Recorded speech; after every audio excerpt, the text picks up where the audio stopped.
ഇതാണ് നമ്മുടെ കേശവർദ്ധിനി എന്നറിയപ്പെടുന്ന പ്ലാന്റ്. ഇത് എണ്ണ കാച്ചുവാനും താളിയായും പിന്നെ ചെടിയായും വളർത്താൻ പറ്റിയ ഒരു പ്ലാന്റാണ്. ഗാർഡൻ ടിപ്സിൻ്റെ പുതിയൊരു വീഡിയോയിലോട്ട് സ്വാഗതം. ഇത് നമ്മുടെ കേശവർദ്ധിനി എന്നറിയപ്പെടുന്ന ചെടിയാണ്.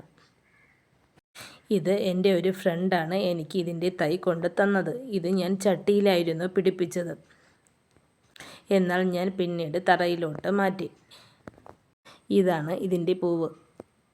ലൈറ്റ് പർപ്പിൾ നിറത്തിലാണ് കാണുന്നത്. ഇതിൽ വിത്തുമുണ്ടാകും. ഇതിൻ്റെ പൂവ് വിരിഞ്ഞ് കഴിഞ്ഞ് ഇതിൽ നിന്ന് നമുക്ക് വിത്ത് പാകുകയാണെങ്കിൽ അതിൽ നിന്നും തൈകൾ ലഭിക്കും.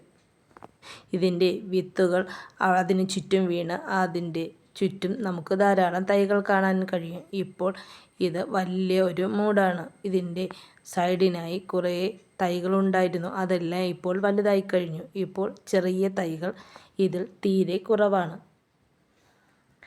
ഇത് നമുക്ക് ചട്ടിയിലാണെങ്കിൽ വളരെ നന്നായി ഒതുക്കി നിർത്തി വളർത്തിയെടുക്കുവാൻ കഴിയും. നല്ല മഴ ആയതുകൊണ്ട് തന്നെ ഇത് ശരിക്കും പടർന്ന് പന്തലിച്ച് നിൽക്കുകയാണ്.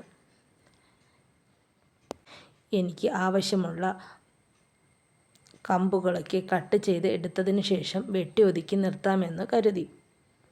ഇതിൻ്റെ ചെറിയ കമ്പുകൾ വെട്ടിയെടുത്ത് നമുക്ക് മിക്സിയിൽ അടിച്ച് താളി പോലെ നമുക്ക് മുടിയിൽ തേച്ചതിന് ശേഷം അരമണിക്കൂർ കഴിഞ്ഞ് കഴുകിക്കളയാം. അങ്ങനെ ചെയ്യുകയാണെങ്കിൽ മുടി നന്നായി തഴച്ച് വളരുന്നതായി കാണാം. നിങ്ങൾ ആരെങ്കിലും ഇതുപോലെയൊക്കെ ചെയ്യാറുണ്ടോ? ഒന്ന് കമൻ്റായി രേഖപ്പെടുത്തുക.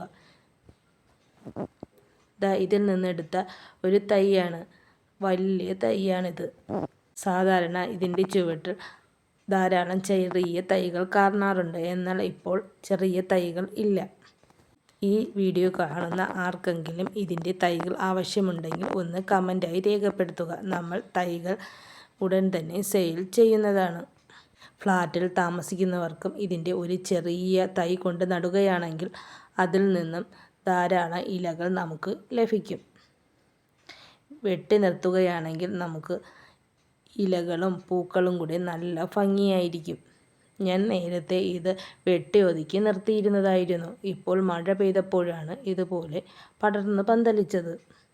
തോട്ടിൻ്റെ സൈഡിലൊക്കെ സാധാരണ കാണുന്ന ഒരു ചെടിയാണ് ഈ കേശവർദ്ധിനി. ഇതിൻ്റെ ഇലകൾ മാത്രം വെച്ചും സാധാരണ എണ്ണ കാച്ചാറുണ്ട്. ഞാൻ ഇത് ഉപയോഗിച്ചാണ് ഇപ്പോൾ എണ്ണ കാച്ചിയിരിക്കുന്നത്. അതിനുശേഷം എൻ്റെ മുടിയും നന്നായി തഴച്ച് വളർന്നിട്ടുണ്ട്. ഇതാണ് ഞാൻ കാച്ചിയിട്ടുള്ള വെളിച്ചെണ്ണ. നിങ്ങൾ ആരെങ്കിലും ഇത് ഉപയോഗിക്കാറുണ്ടോ? ഓൺലൈൻ പ്ലാറ്റ്ഫോമുകളിൽ ഇത് നല്ല റേറ്റ് ഉണ്ട് ഇതിൻ്റെ പ്ലാന്റിനൊക്കെ. അതുകൊണ്ട് നിങ്ങൾക്ക് എവിടെ നിന്നെങ്കിലും ഇതിൻ്റെ ഒരു തൈ കിട്ടുകയാണെങ്കിൽ എന്തായാലും വീട്ടിൽ വെച്ച് പിടിപ്പിക്കാൻ മറക്കരുത്.